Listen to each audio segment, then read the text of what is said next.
It was an emotional day of symbolism and ceremony for an historical massacre that remains unresolved. The Armenian communities of Wales and other parts of Britain met at Cardiff's Temple of Peace for the unveiling of a Khachkar, a memorial of Armenian design to the victims of what many call a genocide of the Ottoman Armenian people in 1915. With Nathan Hovhannissian, the leading Armenian bishop in the UK, invited to bless the stone, it was meant to be a sombre religious affair. But there were as many as 50 Turkish protesters waiting outside the temple, and they certainly didn't think there was a genocide. What is the Armenian genocide? What is the Armenian genocide? What do we think of the Armenian genocide? Pack of lies, they chanted, outraged that their country could be accused of anything quite so horrific. Their chants were steady and prolonged, and Turkish and North Cypriot flags were waved furiously, but they kept to their places, and the small Welsh police presence seemed unnecessary. Meanwhile, inside, undaunted by the loud protests, the Welsh Red Choir were singing songs of peace to the Armenians and other guests in attendance.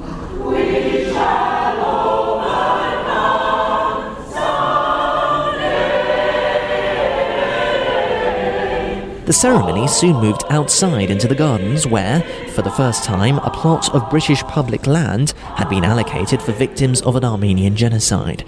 A sizable crowd saw the memorial unveiled by Vahe Gabrielyan, the Armenian ambassador to the UK, and Lord Dafydd Ellis-Thomas, the presiding officer of the Welsh National Assembly.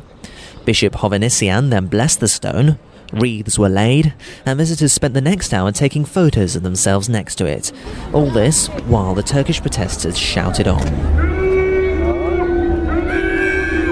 is the Armenian genocide? That isn't to say there weren't any Turks among the memorial crowd. There were, but they had to keep a low profile. Turkish journalists were refused point blank to enter the main hall, and were told later that they weren't welcome at the unveiling either. At one point, just after the stone was unveiled, I was standing behind a Turkish camera operator as she turned to her colleague and said something to her in Turkish. It wasn't a popular move. Could you please not speak in Turkish? Would you mind? No, but that's our language. This is our place at the moment, okay? Eventually, the police had to be called in and the Turkish reporters were escorted away. One reporter, for the Anatolian news agency I spoke to later, told me that he was grabbed on the arm by an event organiser and pushed out of the building.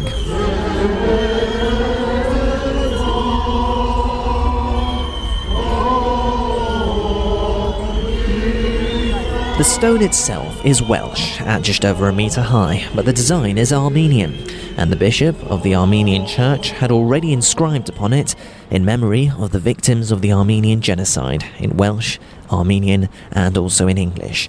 For the Armenian community in Britain, it is something of a victory. They say Wales has distinguished itself by being the first country within the United Kingdom to recognise an Armenian genocide. Turkey, on the other hand, has responded with anger. Its petitions to Welsh officials to have the Khachkar unveiling cancelled were unsuccessful.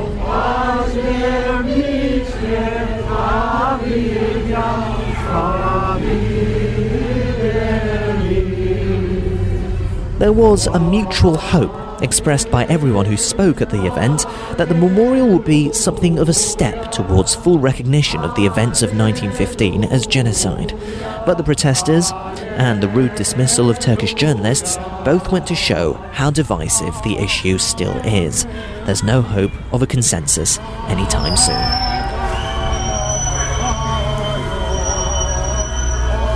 Michael Daventry at the Temple of Peace in Cardiff.